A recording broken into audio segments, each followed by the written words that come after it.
Welcome to the channel. Hope you guys are having a great day. This video is about some boat trailering tips that'll give you more confidence when you're pulling your boat to the lake. This video is a part of a much larger series of videos. I have a playlist called Fishing Fundamentals. Once you're done watching this video, click the little I at the top and go to that playlist and watch the rest of those videos. There will be about 30 videos in that playlist. I'll be posting these videos daily, so you want to make sure you subscribe and hit the notification bell so you'll be notified whenever I post a new video.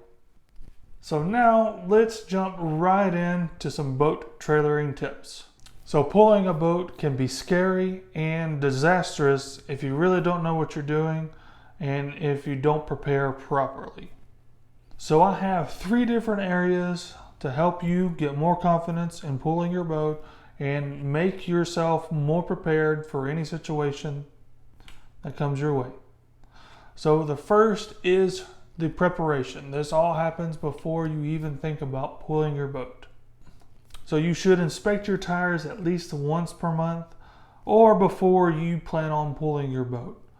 You should be looking for bulges, cracks, or any other anomalies that you can find with your tires. And if you find something, be prepared to replace your tire. That way you have full reliability of that tire.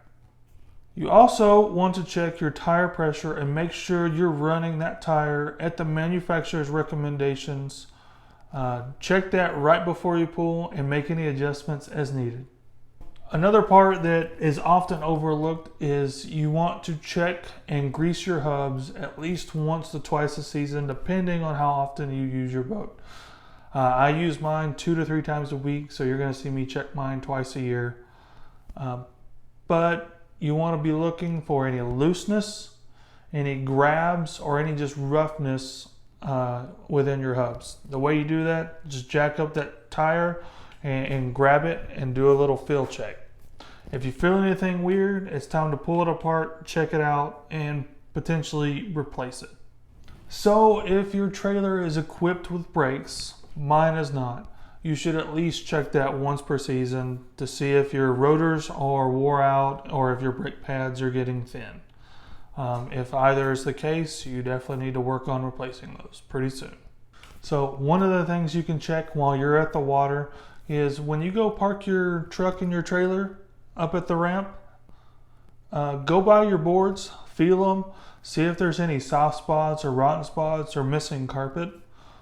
If that's the case, go ahead and start planning on a repair to fix that. And sadly, most people don't have any way to lift their boats, so they have to do it at the ramp. Start beginning that planning process if you find that your boards are rotten.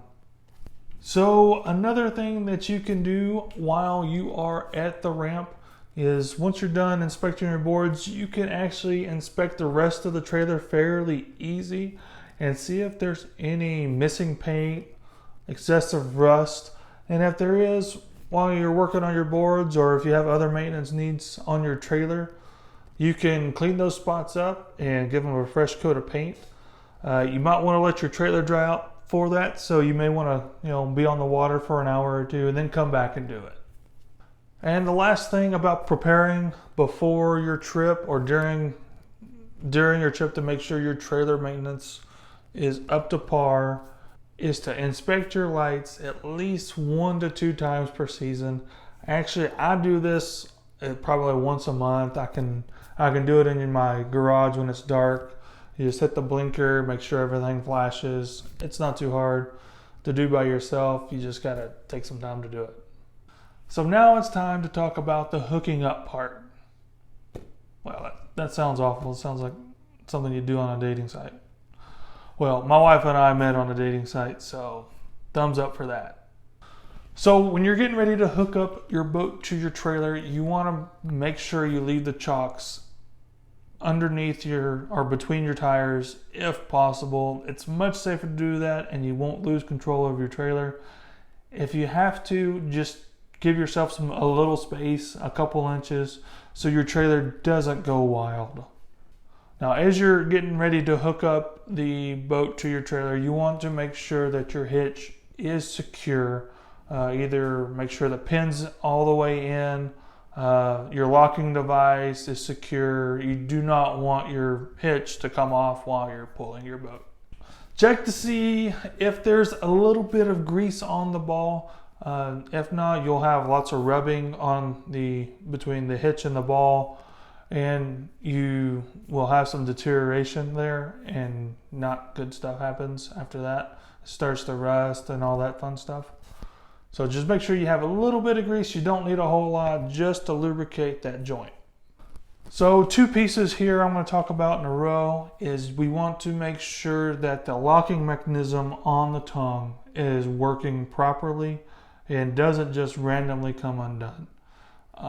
You obviously will have a pin device that goes through it, but it also has a built-in locking device. You want to make sure that functions as well. Another piece is you want to make sure you're using the right size ball. You do not want to be using too small of a ball for your tongue, otherwise the hitch may pop off. Once the tongue is on the truck or your vehicle, you want to make sure you remove the chocks and make sure that your jacking device is stored and stowed away properly and doesn't come back down. I've seen people try to pull their trailers with their jacking device still down, and they'll knock it clean off. So definitely make sure that you put your jacking device clean up and it's stored properly and won't come back down. During the hookup process, you want to make sure your lights are plugged in and that your safety hooks are attached to the vehicle as well, or your safety chains. So the last piece to hooking up is that you want to make sure that your trailer is level. If your trailer is angled upward, it's going to force the tail of your vehicle up when you brake, and it's going to pull it down when you accelerate. And vice versa, if it's pointed down, it's going to force the tail of your vehicle downward when you brake, and it's going to pull it up when you accelerate. If you have your trailer level, it's safer. Your brakes will operate properly if you have trailer brakes, and you'll actually have better fuel economy. When I leveled out my trailer, I actually gained about a half a mile per gallon. So the last part of confidence while you are pulling your boat trailer is the driving piece. So while you're driving, you want to pay attention to vibrations, and it could be vibrations from your vehicle or being transferred from the trailer to your vehicle. So pay attention to all of those. You want to be keeping an eye in your side view mirrors at your tires, looking for, some terrible things like smoke or excessive vibrations and things like that, or maybe even just a slight wobble. If something doesn't quite feel right or seem right, just take the time to pull over. You are more than likely correct that there's something wrong, and it's definitely worth the time to pull over, check it out.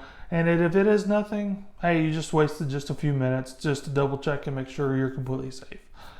But more than likely you're correct, and there is a problem that needs to be addressed.